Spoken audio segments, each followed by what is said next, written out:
For a steel fender Yamaha Enduro, 1973 is the last year for this trim. Pop, pop, pop, pop, pop, pop, pop, pop. Oil injected.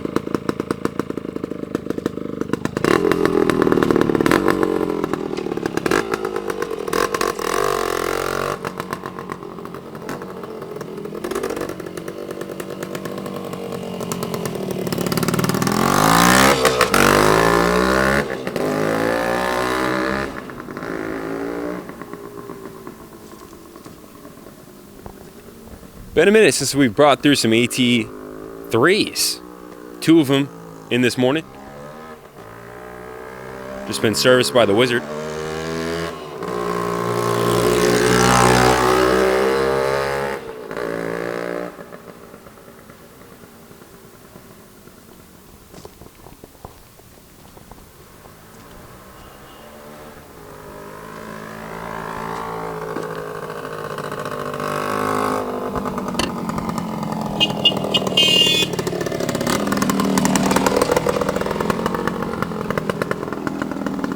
This one's got the original pipe, original storage rack on the back, front and rear fenders intact. All the running gear looks to be original. Even the seat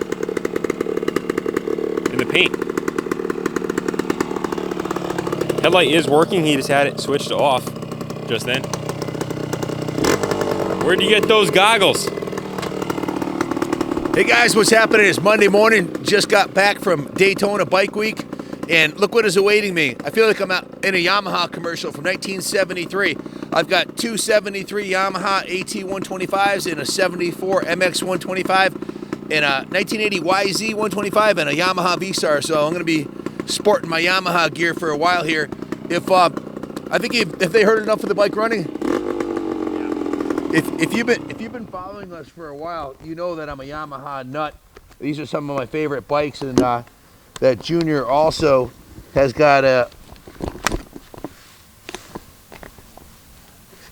Did I mess up my visor? No, I think you're all right. Good. Yeah. It's a classic. This is from Uncle Dale. I don't want to mess it up. And you know that Junior and I both love these vintage Yamaha Enduro bikes for a lot of different reasons. Mainly, they're a blast to ride on. They're a lot of fun, and they look cool, which is a big plus, and they're super reliable, and they're an excellent value. They're going up in value all the time, and parts are available. They're fun and easy to work on, and you can go as far as you like restoring one of these. We did a bevy of preservation services on this one. It's an unrestored original with 4,000 original miles on it, original paint, original seat. All the running gear appears to be original. It's got the Yamaha motor accessories luggage rack on the back, which is kind of nice, and it even has original bars and grips on it, and I think the levers too. So the gauges are nice and work, and the lights work, and I'll pull the work order and go over that with you in a second. But I think you can see and hear that it sounds excellent. What you can't do through the YouTube is smell it. We're running VP small engine fuel in here with the synthetic oil, and it smells incredibly good. You know, the 2-strokes burn oil, so just it smells better than coffee in the morning. You can see a little bit of it wisping out of the pipe right here. The pipe's kind of hot. I just took it for a nice rip. My buddy Scott said he wishes that they made an aftershave that smelled like 2-stroke. But guys, these are completely rebuildable, and there's still NOS parts sources out there. If you wanted to, you could take this bike, ride the wheels off of it, put 10,000 miles on it, just change the oil, make sure the filter's clean, and your general service items, and then rebuild it and go another 10. These are very robust motors and transmissions. This one's just been tuned by the Wizard, so fuel system's been cleaned out. I know we messed with the jetting a little bit. It's running super clean right now. It's about 55 degrees out here today, and bike is running beautifully. I'm going to read off the work order as Junior goes around the bike here. There was 9.5 hours in the detail shop, so I had a full day plus a couple hours of detailing and primping and priming and painting various components and polishing and that kind of thing. Only 2.5 hours in the service department because it didn't need very much. We put a new battery in it, new spark plug, a brand new chain, a new air filter. They cleaned the carb and adjusted it, as Kenny said, and they put the MTL Racing Formula 80 weight gear oil in there. and some other various doodads. So only $151 in parts, and the rest is all labor. The work order came out to, with tax, $1,310. They did put the new Yuasa battery in there. Check the compression. It's perfect, 165 psi. Has plenty of torque. The engine runs and shifts beautifully. The clutch does not slip, and it runs like a brand new motorcycle. Has a new chain. The oil was changed. It has a new air filter.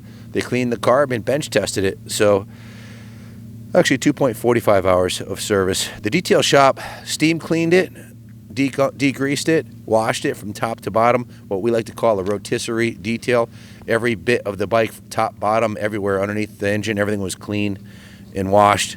All the aluminum was polished. The wheels were taken off and put in our vapor blasting tank, and the hubs were vapor blasted, which is a very fine media type of blasting to remove any contamination. You can see the rims and hubs are spotless on this bike.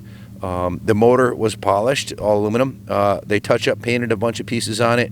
The front and rear fenders have the original pinstripes, but the silver part has been repainted. And some of the various hardware was vapor blasted. The exhaust pipe was sanded and painted. The frame was touch-up painted. A little bit of touch-up paint on the tank. As you can see, it is an original paint tank. There's a fair amount of patina on the bike, as you'd expect for a 50-year-old on an off-road bike that has spent most of its time on the road, or on back roads, if you will. I usually like to disclose any defects I see. There's a little defect on the tank right here where the paint is rubbed through. A little bit here, a little bit there, a couple little dings right here. The patina throughout, as you'd expect on a 50-year-old unrestored motorcycle. We just did what we call preservation services, which was painting the black and touching up some of the paint so there's no bare metal on it. The original saddle has a rip in the cover right here, in here. Other than that, it's a beautiful looking, beautiful running bike. The original grips were slightly damaged right here. A little scratch on the lever from being dropped. The forks have a little bit of patina on them. Just what you'd expect from a 47-year-old classic enduro bike that's been well cared for, but not refinished, not repainted. Exactly. Well preserved, but unrestored. So all the original hardware, it's not perfect. There is patina up close. This is not a 100-point show bike, but it is a nice presenting original paint runner. This is something that you take out, use as a Sunday rider, and take the show. I would say this could be the perfect bike for an event like Mid-Ohio, where you get to ride vintage bikes around on trails and compete in various events and ride it. They even let you ride it around the racetrack and the motocross track, the enduro track. You could even do the trials event with it. It's a very versatile bike, and if you want to bring your kid on the back or your girlfriend or pick up your buddy and give him a ride around, it's got the buddy pegs with the rack on the back so you can strap stuff down.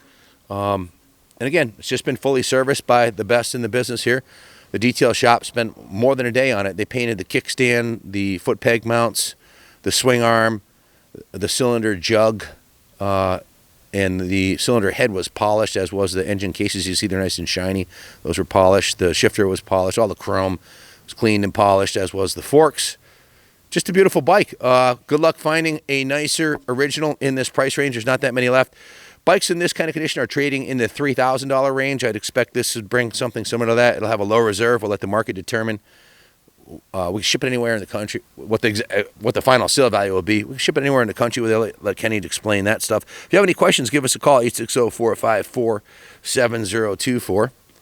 I'd say this is Kaplan America approved. A very cool bike. Cure your depression. Buy this bike. Start it up every day. Absolutely. Even if it just sits in the garage and you get to walk by it every day when you leave for work. Yeah. I usually like to check underneath stuff, like underneath the seat. Underneath the seat pan's nice and clean underneath there. The original seat pan's in great shape. The latching mechanism's in good shape. Usually, you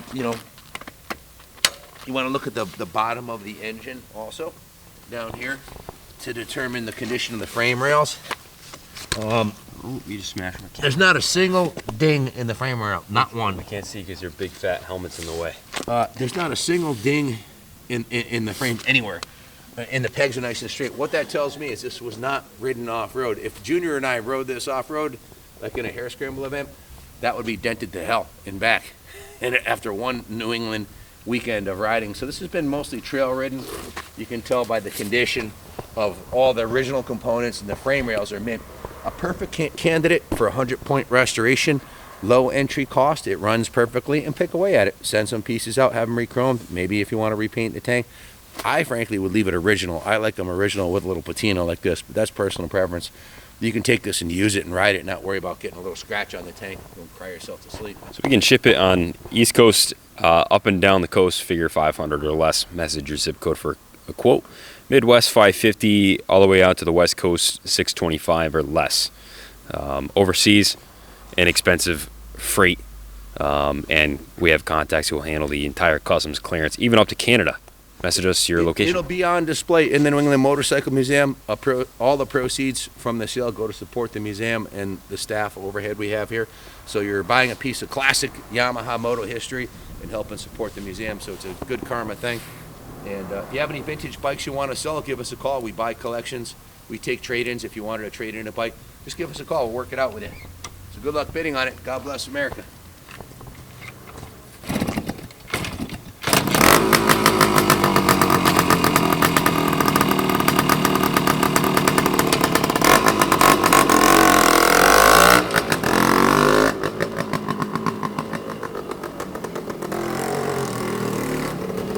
Stay tuned, guys.